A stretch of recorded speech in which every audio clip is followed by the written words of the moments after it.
सातवीं कक्षा का पद्य पाठ 13। पाठ का नाम है बोल उठी बिटिया।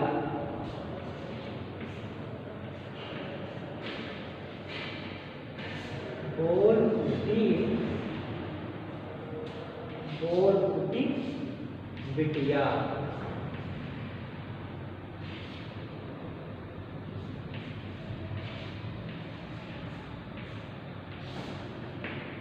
बोल उठी बिटिया। पाठ का नाम है बोल उठी बिटिया। पाठ 13 बोल उठी बिटिया। इस पद्य का कवयित्री का नाम है सुभद्रा कुमारी चौहान। सुभद्रा कुमारी चौहान।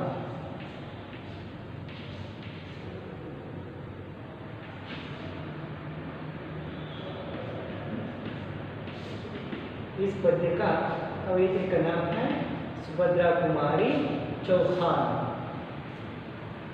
ओके बच्चे देखिए, यह है सुभद्रा कुमारी चौहान। ओके, लेखिका का परिचय। सुभद्रा कुमारी चौहान हिंदी की प्रसिद्ध कवयित्री है। आपका जन्म 1904 में हुआ और मृत्यु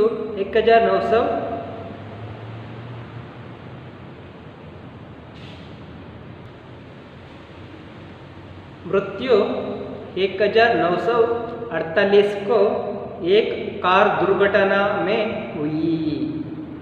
आपका काव्य पंक्तियाँ खूब लड़ी मार्दनी, वह तो झांसी वाली रानी थी, प्रसिद्ध है। मुकुल आपका कविता संग्रह है।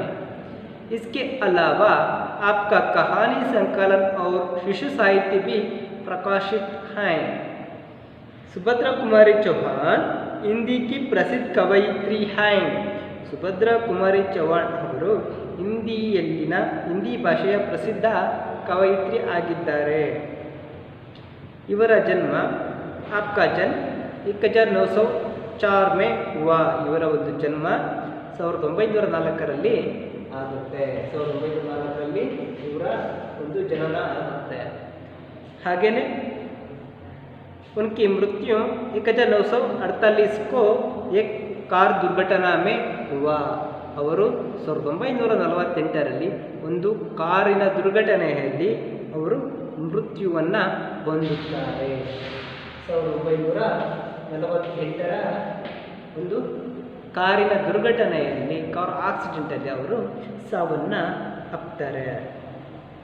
आपकी काव्य पंक्तियाँ, ಇವರ ಒಂದು ಕಾವ್ಯ ಪಂಕ್ತಿಗಳು ಯಾವ್ಯಾವು ಅಂತ ಅಂದರೆ, खूब लड़ी मार्दनी, वह तो झांसी वाली रानी थी, ಪ್ರಸಿದ್ಧ।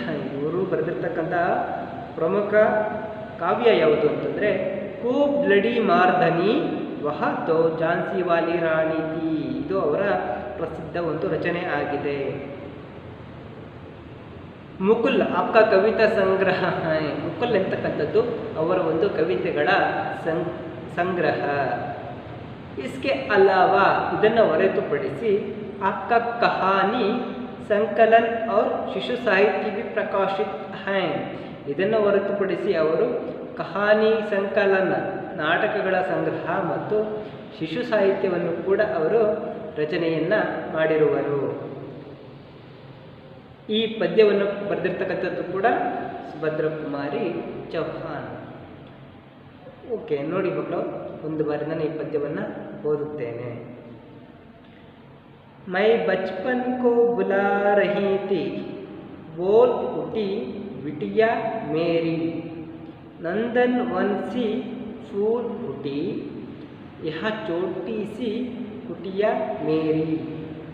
माँ वो कहकर बुला रही थी, मिट्टी खाकर आई थी, कुछ मुँह में कुछ लिए हाथ में, मुझे दिखाने लाई थी, पुलक रहे थे अंग दुर्गों में, कौतूहलता छलक रहा, मुँह पर भी आह्लाद लालिमा, विजय गरु था झलक रहा।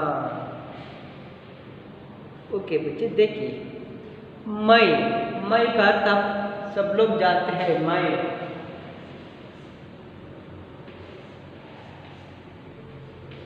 ನಾನು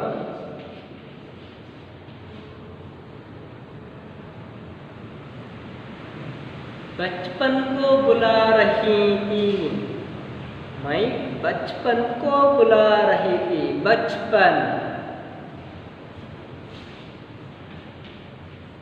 बचपन बाल्य, बुला रही थी, ಬರ ಹೇಳ್ತಾ ಇದ್ದೀನಿ, ಮೈ ಬಚ್ಪನ್ ಕೋ ಬುಲಾ ರಹಿ ಥಿ, ನಾನು ಬಾಲ್ಯವನ್ನು ಪುನಃ ಬರಲಿಕ್ಕೆ ಬಯಸ್ತಾ ಇದ್ದೀನಿ, ನನ್ನ ಬಾಲ್ಯ ಪುನಃ ಮರಳಿ ಬರಲಿ ಅಂತ ಹೇಳಿ ನಾನು ಅದನ್ನು ಬಯಸ್ತಾ ಇದ್ದೀನಿ. ಬೋಲ್ ಉಟಿ ಬಿಟಿಯ ಮೇರಿ, ಅಂದರೆ ಲೇಖಕಿಯ ಮಗಳು ಕೂಡ ಈ ವಿಷಯವನ್ನು ಹೇಳ್ತಾ ಇದ್ದಾಳೆ. ಬಿಟಿಯ ಮಗಳು, ಹೇಳು ಮಗಳೇ, ಊಟ ಹೇಳು, ಬಿಟಿಯ ಮಗಳು, ಬಿಟಿಯ ಮಗಳು. ಬೋಲ್ ಉಟಿ ಬಿಟಿಯ ಮೇರಿ, ನನ್ನ ಮಗಳೇ ಹೇಳು ಬೇಗ. ನಂದನವನ್ಸಿ ಫೂಲ್ ಹುಟಿ, ನಂದನವನದಿಂದ ಪುಷ್ಪಗಳು ಬಂದಿರುವವು. ನಂದನವನ ಅಂತಕ್ಕಂಥದ್ದು ಇಂದ್ರನ ಆಸ್ಥಾನ ಏನಿದೆ, ಇಂದ್ರನ ಆಸ್ಥಾನದಲ್ಲಿ ಇರ್ತಕ್ಕಂತಹ ಸ್ತ್ರೀಯರಿಗಾಗಿ ಇಂದ್ರದೇವ ಏನಿದ್ದಾನೆ ಅವರು ನಿರ್ಮಿಸಿದಂತಹ ಒಂದು ವನ, ಅದಕ್ಕೆ ನಾವು ನಂದನವನ ಅಂತ ಹೇಳಿ ಕರಿತೀವಿ. ಅಲ್ಲಿ ಸಕಲ ಪುಷ್ಪಗಳನ್ನು ಕೂಡ ಆ ವನದಲ್ಲಿ ಪಡೆಯಲಾಗ್ತಾ ಇತ್ತು. ಅಂದರೆ ಅದು ವಿಶ್ವದ ಅದ್ಭುತಗಳಲ್ಲಿ ಅದು ಒಂದು ಅಂತ ಹೇಳಿ ಆಗಿನ ಕಾಲದಲ್ಲಿ ಅವರು ಪರಿಗಣನೆಯನ್ನು ಮಾಡಿದರು. ಅಂದರೆ ಆಗಿನ ಕಾಲದಲ್ಲಿ ಅತಿ ಸುಂದರವಾದಂತಹ ಸ್ತ್ರೀಯರು ಆ ಇಂದ್ರನ ಆಸ್ಥಾನದಲ್ಲಿ ಇರುವ ಕಾರಣದಿಂದ ಇಂದ್ರ ಆ ಸ್ತ್ರೀಯರಿಗಾಗಿ ನಿರ್ಮಿಸಿದಂತಹ ಒಂದು ವನ ಯಾವುದು ಅಂದರೆ ನಂದನವನ. ಅಲ್ಲಿ ಆ ಸ್ತ್ರೀಯರಿಗೆ ಬೇಕಾದಂತಹ ಸಕಲ ವಿಧದ ಹೂಗಳು ಮತ್ತು ಗಿಡ ಮರಗಳು ಕೂಡ ಆ ವನದಲ್ಲಿ ಇದ್ದು ಅಂತಕ್ಕಂಥದ್ದನ್ನು ನಾವು ಕಾಣ್ತೀವಿ. ಆ ವನದಲ್ಲಿ ಇರ್ತಕ್ಕಂಥ ಹೂಗಳು ಕೂಡ ಹರಳಿವೆ. ನೀನು ಹೇಳು ಮಗಳೇ. ಯಹ ಚೋಟಿಸಿ ಕುಟಿಯ ಮೇರಿ, ಇರುವುದು ಇದು ಒಂದೇ ನಂದು ಚಿಕ್ಕದಾದಂತಹ ಒಂದು ಗುಡಿಸಲು. ಯಹ ಇದು ಚೋಟಿಸಿ ಕುಟಿಯ ಮೇರಿ, ಚಿಕ್ಕದಾದಂತಹ ಗುಡಿಸಲು ನನ್ನದು. ಚೋಟಿ ಚೋಟ ಬಡ ವಿಲೋಮ ಶಬ್ದ ಹೈ, ಚೋಟ ವಿಲೋಮ ಶಬ್ದ ಬಡ, ಚಿಕ್ಕದು ದೊಡ್ಡದು. छोटी सी कुटिया, कुटिया का अर्थ है कुटिया, कुटिया का अर्थ है गुडिसಲು. झोपड़ी का अर्थ है झोपड़ी का अर्थ है झोपड़ी. ಗುಡಿಸಲು ಒಂದು ಚಿಕ್ಕದಾದಂತಹ ಒಂದು ಗುಡಿಸಲು. माँ हो कहकर बुला रही थी, माँ हो कहकर बुला रही थी. ಮಾ ಅಂತ ಹೇಳ್ತಕ್ಕಂಥ ಒಂದು ಶಬ್ದವನ್ನು ಮಾ ಓ ಮಾ ಎಂತಕ್ಕಂತಹ ಒಂದು ಶಬ್ದ ಹೊರಗಡೆಯಿಂದ ಕೇಳ್ತಾ ಇದೆ. ಮಿಟ್ಟಿ ಕಾಕರ್ ಆಯಿತಿ ಅಂದರೆ ಸಣ್ಣ ಮಕ್ಕಳು ಯಾವ ಕೆಲಸವನ್ನು ಮಾಡ್ತಾರೆ, ಹೊರಗಡೆ ಮಣ್ಣಿತ್ತಂದರೆ ಆ ಮಣ್ಣನ್ನು ತೆಗೆದುಕೊಂಡು ತಿಂತಾರಲ್ವ, ಅದೇ ರೀತಿಯಲ್ಲಿ ಆ ಚಿಕ್ಕ ಹುಡುಗಿ ಏನು ಮಾಡಿದ್ಲು, ಮಿಟ್ಟಿ ಕಾಕರ್ ಆಯಿತಿ ಮಣ್ಣನ್ನು ತಿಂದುಬಿಟ್ಟು ಬಂದಿದ್ಲು. ಯಾರು, ಚಿಕ್ಕದಾದಂತಹ ಹುಡುಗಿ. कुछ मुहा में कुछ ಸ್ವಲ್ಪ,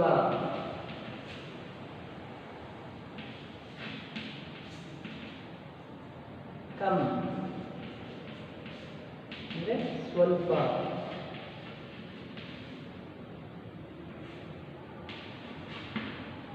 ಸ್ವಲ್ಪ ಅವರ ಬಾಯಿಯಲ್ಲಿ, ಕುಚ್ ಲಿಯೆ ಹಾತ್ ಮೇ, ಇನ್ನೂ ಒಂದು ಸ್ವಲ್ಪ ಇಲ್ಲಿತ್ತು, ಇನ್ನೊಂದು ಸ್ವಲ್ಪ ಇರತಕ್ಕಂಥದ್ದು ಅವರ ಕೈಯಲ್ಲಿ, ಹಾತ್ ಕೈ,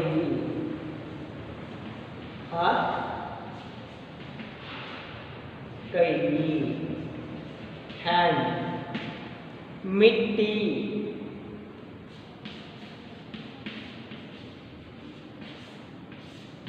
ಮಣ್ಣು. ಏನು ಮಾಡಿದ್ದು, ಚಿಕ್ಕದಾದಂತಹ ಹುಡುಗಿ ಸ್ವಲ್ಪ ಮಣ್ಣನ್ನು ತಿಂದುಬಿಟ್ಟು ಬಾಯಿಗೆ ಬಿಟ್ಟಿರ್ತಕ್ಕಂಥ ಮಣ್ಣಿನಿಂದ ಅವಳು ಮಣ್ಣನ್ನು ತಿಂದಿರುವಳು ಅಂತ ಹೇಳಿ ಗೊತ್ತಾಗ್ತಾ ಇತ್ತು. ಜೊತೆಯಲ್ಲಿ ಸ್ವಲ್ಪ ಮಣ್ಣನ್ನು ಕೈಯಲ್ಲಿಯೂ ಕೂಡ ಇಟ್ಕೊಂಡು ಬಂದಿದ್ಲು. ಮುಜೆ ದಿಕ್ಕಾನೇ ಲಾಯಿ, ಏನಕ್ಕೆ ಕೈಯಲ್ಲಿ ತಗೊಂಡ್ಬಂದಿದ್ಲು, ನನಗೆ ತೋರಿಸ್ಲಿಕ್ಕಾಗಿ ಆ ಮಣ್ಣನ್ನು ಕೈಯಲ್ಲಿ ತೆಗೆದುಕೊಂಡು ಬಂದಿದ್ಲು. ಪುಲಕ್ ರಹೇತೆ ಅಂಗ್ ದೃಗೋಮೆ, ಪುಲಕ್ ರಹೆ ಅಂಗ್ ದೃಗೋಮೆ, ಅವಳ ಅಂಗಗಳಲ್ಲಿ ಏನಾಗಿತ್ತು, ಪುಳಕಗೊಂಡಿದ್ಲು ಅಂದರೆ ಹರ್ಷಿತಳಾಗಿದ್ಲು. ದೃಗೋಮೆ ದೃಷ್ಟಿಯಲ್ಲಿ, ನೋಟದಲ್ಲಿ. ಕೌತೂಹಲ್ ಥಾ, ಕೌತೂಹಲ್ देखी,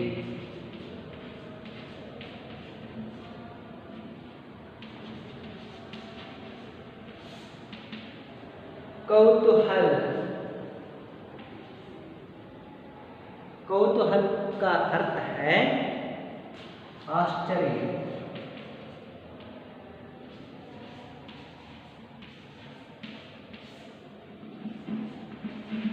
ಆಶ್ಚರ್ಯ ಕನ್ನಡದಲ್ಲಿ ಕೂಡ ನಾವು ಇದನ್ನ ಆಶ್ಚರ್ಯ ಏನೇ ಅಂತ ಹೇಳಿ ಕರಿತೀವಿ. ಕೌತೂಹಲ್ತ ಅಂಗ್ ದೃಗೋಮೆ, ಕೌತೂಹಲ್ತ ಅವಳಿಗೆ ಆಶ್ಚರ್ಯ ಆಗಿತ್ತು, ಕುತೂಹಲ ಆಗಿತ್ತು. ಚಲಕ್ರಹ ಅಂದರೆ ಚಲಕ್ನ, ಛಲಕ್ನ ಉಮಡ್ನ,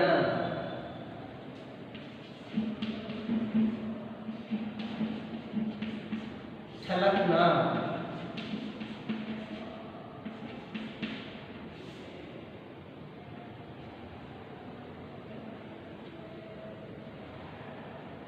ಉಮಡ್ಡ ಅಂದರೆ ಜಾರ್ತಾ ಇತ್ತು, ಜಾರುವುದು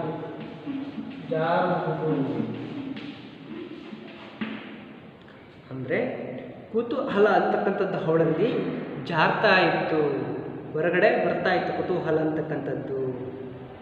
ಮುಹಾ ಪರ್ ಬಿ ಹಲಾದ್ ಲಾಲಿಮಾ, ಮುಹಾ ಮುಖ್ ಚೆಹರ, ಮುಹಾ ಮುಕುಡ,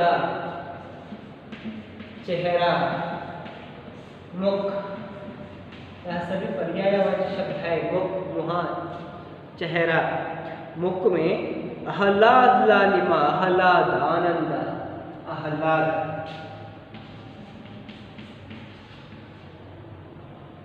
आह्लाद, आह्लाद, आनंद, आनंद, ಆನಂದ. ಅವಳ ಒಂದು ಮುಖದಲ್ಲಿ ಇತ್ತು, ಆನಂದ ಇತ್ತು.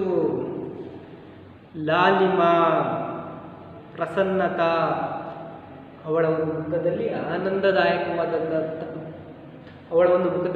ಆನಂದದಾಯಕ ಪ್ರಸನ್ನತೆ ಅವಳ ಮುಖದಲ್ಲಿ ಕಾಣಿಸ್ತಾ ಇತ್ತು.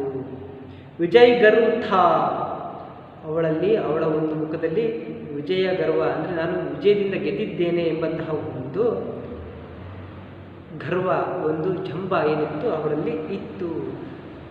ಝಲಕ್ರಹ, ಆ ಒಂದು ಗರ್ವ, ನಾನು ಈ ಒಂದು ತಾಯಿಯ ಮತ್ತು ಮಗಳ ನಡುವೆ ಇದ್ದಂತಹ ಒಂದು ನೋಟದಲ್ಲಿ ನಾನು ಗೆದ್ದಿರುವೆ ಎಂಬಂತಹ ಒಂದು ನೋಟ, ದೃಷ್ಟಿ ಅವಳಲ್ಲಿ ಆ ಮಗುವಿನಲ್ಲಿ ಬಂದಿತ್ತು.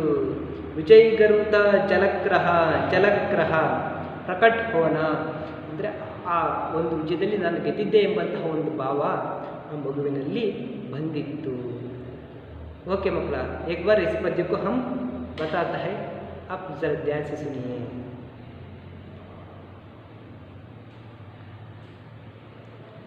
मैं बचपन को बुला रही थी, मैं बचपन को बुला रही थी, बोल उठी बिटिया मेरी, बोल उठी बिटिया मेरी, नंदन वंशी फूल फूटी, नंदन वंशी फूल उठी, यह छोटी सी कुटिया मेरी, यह छोटी सी कुटिया मेरी। माँ हो कहकर बुला रही थी, माँ हो कहकर बुला रही थी, मिट्टी का कर आई थी, मिट्टी का कर आई थी।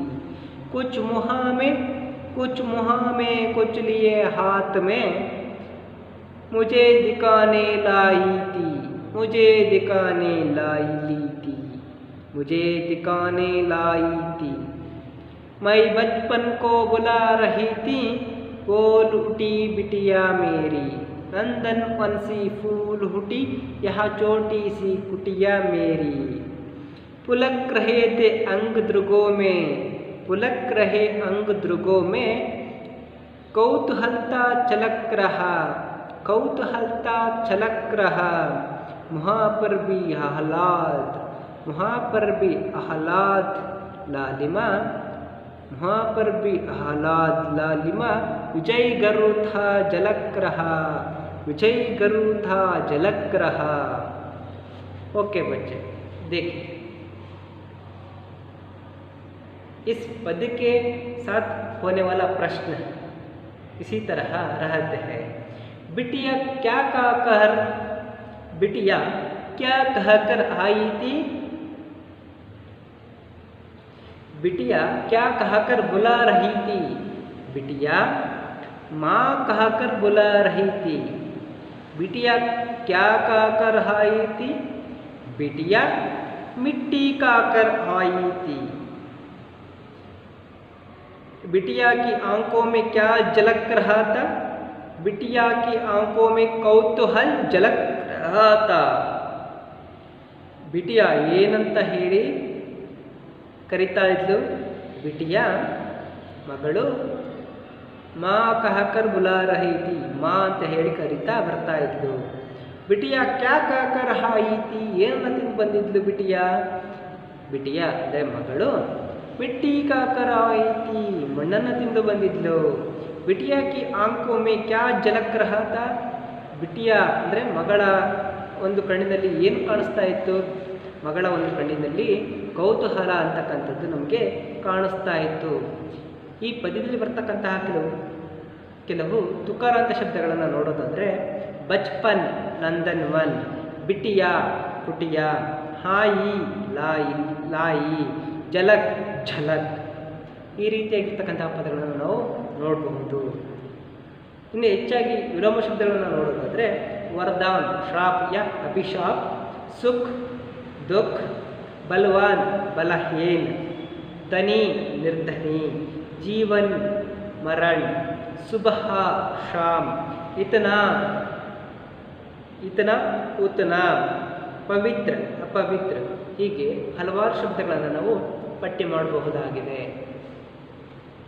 ಓಕೆ ಮಕ್ಕಳ, ಈ ಪಾಠ ನಿಮಗೆಲ್ಲರಿಗೂ ಕೂಡ ಅರ್ಥ ಆಗಿದೆ ಅಂತ ಹೇಳಿ ಭಾವಿಸಿರುವೆ। Thank you.